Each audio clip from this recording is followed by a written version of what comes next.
Ever feel like your brain is juggling too many thoughts, leaving you frazzled and overwhelmed by the daily grind? It turns out, those persistent feelings of stress aren't just in your head, they're actively shaping how your brain functions, impacting everything from your memory to your mood. But what if there was a way to retrain your mind, to build resilience against that constant mental noise? The intricate network of neurons and synapses within your brain is remarkably adaptable, constantly rewiring itself based on your experiences. Understanding this incredible plasticity is the first step to unlocking a calmer, clearer you, and the good news is, significant shifts can begin surprisingly quickly. Get ready to discover how simple, targeted techniques can start rewiring your stress response and help you reclaim your mental peace in just 3 days. Have you ever stopped to wonder what truly makes you, you? What orchestrates your thoughts, your feelings, your actions, and even your dreams? It's a question as old as humanity itself, yet one that science is only now beginning to unravel with astonishing detail. Imagine a universe humming with activity, not out in the distant stars, but right inside your own head. This incredible, intricate network is your brain, the command center for everything you experience. We're about to embark on a journey into the fascinating world of neuroscience, a field dedicated to understanding this biological marvel. We'll explore how this complex organ shapes our perceptions, influences our decisions, and holds the key to unlocking our potential. Prepare to be amazed by the power and plasticity of your own mind, a testament to the wonders of neuroplasticity and the incredible capacity we all have to adapt and grow. Sarah stepped out of the quiet sanctuary of the studio, the crisp morning air a welcome contrast to the focused intensity of the past few days. The weight on her shoulders hadn't vanished entirely, but it felt different.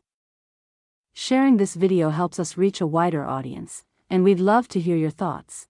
What did you find most intriguing about this system? Drop your comments below. Until next time. Lighter. It was as if a new map had been unfurled in her mind, one that highlighted not just the obstacles, but the pathways around them. She clutched the small, leather-bound notebook she'd acquired, its pages filled with her own handwriting, a record of insights and exercises. These weren't mere platitudes, they were practical tools, like a carpenter's carefully selected instruments, ready to be used. The most profound shift, however, wasn't in her circumstances, but in her perception of them. The realization that her brain wasn't some fixed entity, buffeted by external forces, but a dynamic, trainable system, was a revelation. This newfound understanding instilled a quiet, steady empowerment.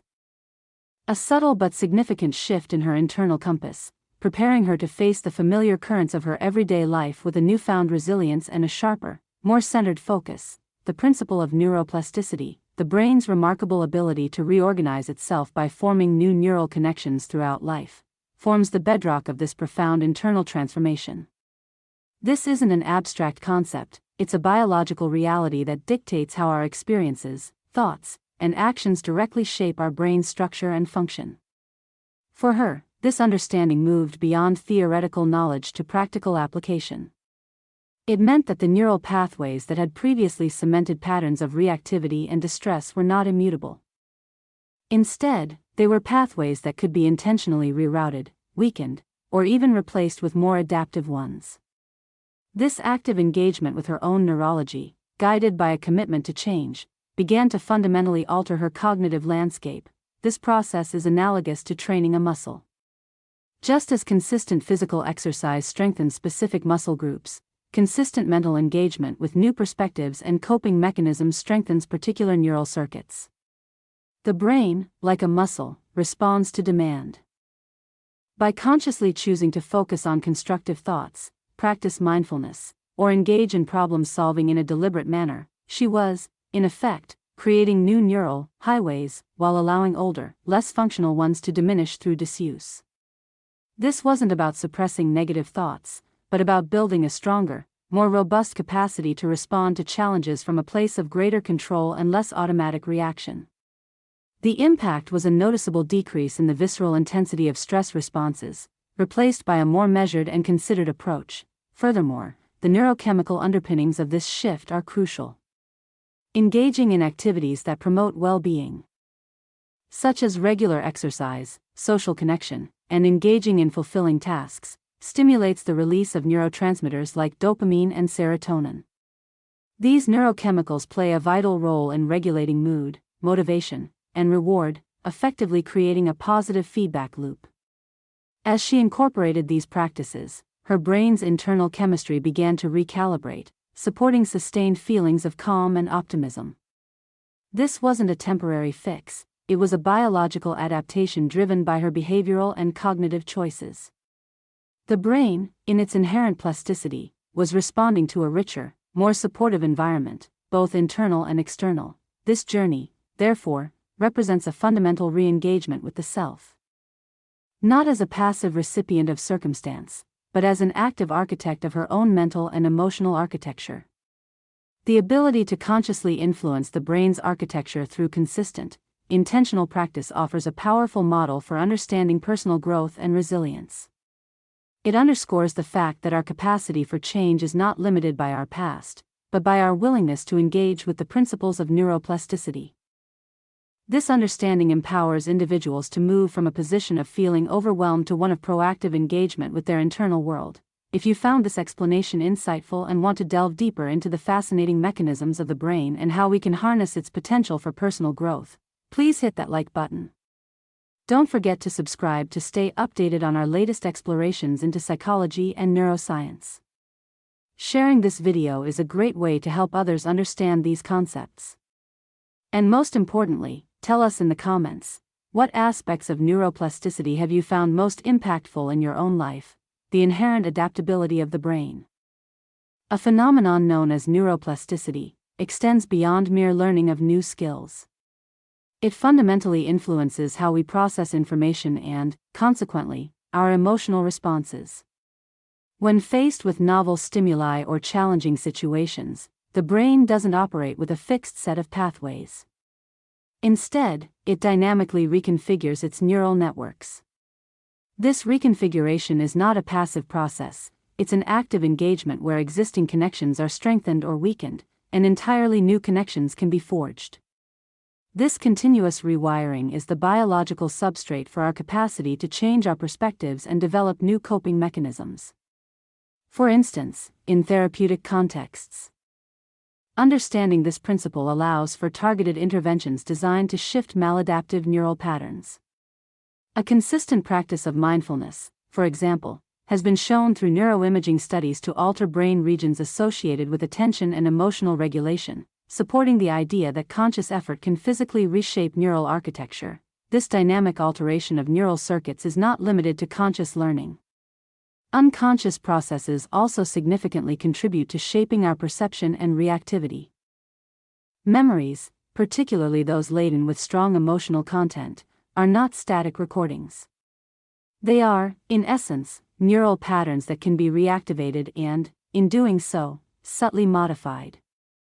Each recall of a memory can, to some extent, reinforce or even reconsolidate the associated neural connections. This concept is crucial when considering how past experiences, even those we believe are long forgotten, can continue to influence present behavior. The work of neuroscientists like Joseph Ledoux has illuminated the brain's intricate pathways for fear conditioning and memory consolidation, demonstrating how emotional salience plays a pivotal role in strengthening specific neural traces. Therefore, interventions that address emotional processing can be particularly effective in modifying entrenched behavioral patterns. Furthermore, the concept of neuroplasticity underscores the importance of environmental input. Our surroundings, social interactions, and even our internal dialogue act as constant modulators of neural activity. A consistently stimulating and supportive environment can foster the development of more resilient and efficient neural networks. Conversely, prolonged exposure to stress or deprivation can lead to detrimental alterations, impacting areas of the brain responsible for executive functions, learning, and emotional stability. This highlights the reciprocal relationship between our internal biological landscape and our external world. Philosophers like Daniel Dennett, in his explorations of consciousness and the mind, have touched upon how our interaction with the environment shapes our subjective experience, a perspective that aligns with the neuroscientific understanding of environmental influence on neural plasticity. The continuous feedback loop between stimulus and response actively sculpts the brain over time. The intricate interplay between internal neural architecture and external environmental stimuli represents a fundamental principle in understanding adaptive behavior. This dynamic reciprocity is not a static phenomenon but a continuous process of refinement, wherein repeated interactions with the environment lead to measurable alterations in neural circuitry. From a neurobiological standpoint, this translates to changes in synaptic strength, the formation of new synaptic connections, and even structural modifications within neuronal networks. These neuroplastic changes are the substrate upon which learning and memory are built, allowing an organism to adapt its responses based on prior experiences. The environment, in this context, acts as a constant source of patterned information that drives these modifications. Consider the concept of predictive coding, a prominent framework in computational neuroscience. This model posits that the brain is constantly generating predictions about incoming sensory information and updating these predictions based on prediction errors, the discrepancies between what was expected and what was actually perceived. When environmental stimuli deviate from predicted patterns, these errors signal the need for model revision. This revision process inherently involves altering synaptic weights and connectivity within neural pathways responsible for processing that specific type of sensory input. Consequently, the brain becomes more adept at predicting and responding to the statistical regularities of its environment. This iterative refinement ensures that internal representations remain congruent with external reality, optimizing the organism's ability to navigate and interact effectively. Furthermore, the influence of environmental factors extends beyond simple sensory processing. Social interactions, for instance, are potent drivers of neural change. The complex dynamics of social cognition, including empathy, theory of mind, and group behavior, are mediated by highly specialized neural circuits that are shaped by repeated exposure to social cues and feedback. The development and maturation of these circuits, particularly during critical periods in early life, are heavily dependent on the quality and nature of social engagement. Conversely, social deprivation or trauma can lead to significant alterations in these same neural systems, often with long-lasting consequences for an individual's psychological and behavioral profile. This underscores the profound impact of the social environment on brain development and function. The biological mechanisms underpinning these environmental influences are diverse and operate at multiple scales. At the molecular level, neurotransmitter systems and intracellular signaling cascades are modulated by experience. For example, prolonged exposure to stress hormones can alter the structure of dendritic spines, the small protrusions on neurons that receive synaptic input, thereby affecting synaptic plasticity. On a larger scale, functional magnetic resonance imaging, fMRI, studies have demonstrated that engaging in specific activities or learning new skills can lead to increases in gray matter volume in corresponding brain regions, indicating structural reorganization driven by experience. This continuous feedback loop, where environmental input shapes neural structure and function, which in turn influences how we perceive and interact with the environment, forms the bedrock of adaptive learning and behavior. The persistent environmental stimuli, continuously processed by the neural network, initiate a cascade of cellular and molecular modifications. These alterations aren't static, they are dynamic, constantly recalibrating the network's efficiency in responding to recurring patterns. For instance, if a particular sound consistently precedes a reward, the neural pathways associated with processing that sound become strengthened. This strengthening is not merely a metaphorical description. It involves tangible changes such as the proliferation of dendritic spines and the modulation of neurotransmitter receptor density at specific synapses. Consequently, the network's future response to that sound will be quicker and more pronounced, indicating a learned association. This adaptive plasticity extends beyond simple stimulus-response links. Complex environmental sequences, involving multiple sensory inputs and behavioral outputs, also lead to sophisticated neural reconfigurations. The network learns to predict not just immediate consequences but also chains of events. This predictive capability is crucial for navigating an unpredictable world. By anticipating what is likely to happen next, the organism can optimize its actions, minimizing effort and maximizing the probability of achieving desired outcomes. This predictive power is built upon the cumulative experience encoded within the network's ever-evolving architecture. Furthermore, the efficacy of these neural adaptations is significantly influenced by the organism's internal state. Factors such as motivation, attention, and emotional valence can act as powerful modulators of the learning process. An environmental input associated with a strong positive emotion, for example, will likely result in more robust and lasting neural changes than a neutral or negative stimulus. This highlights that learning is not solely an objective response to external data but is deeply intertwined with the organism's subjective experience and internal biases. These internal states effectively prioritize certain environmental information, guiding the neural network to focus its resources on what is deemed most relevant or important. The continuous feedback loop, therefore, operates on multiple levels. Environmental input drives neural change. Neural change refines environmental perception and interaction, and internal states dynamically adjust the sensitivity and direction of this entire process.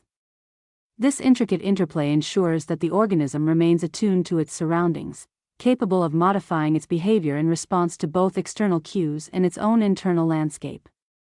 It's a self-optimizing system, constantly learning, adapting, and refining its operational parameters to ensure continued survival and success within its ecological niche. The accumulation of these adaptive modifications over time constitutes the organism's learned knowledge base, enabling increasingly sophisticated and efficient interactions with the environment. In essence, we've journeyed through the fundamental principles of a remarkable self-optimizing system. We've seen how it ingeniously processes environmental inputs, not merely reacting, but actively learning and adapting. This continuous refinement of its operational parameters is the engine driving its survival and success, allowing it to navigate its ecological niche with ever-increasing precision. The very accumulation of these adaptive modifications forms a sophisticated learned knowledge base, the bedrock upon which its increasingly complex and efficient interactions with the world are built. This intricate dance of learning and adaptation is not a static process, but a dynamic, ongoing evolution. It's a testament to the power of continuous improvement, where each successful adaptation builds upon the last, fostering a greater understanding and mastery of its surroundings. The system's ability to not only survive but thrive, evolving its strategies and responses based on accumulated experience, is truly a fascinating phenomenon. If you found this exploration as insightful as we did, please consider hitting that like button. Subscribing will ensure you don't miss out on future delves into such captivating topics.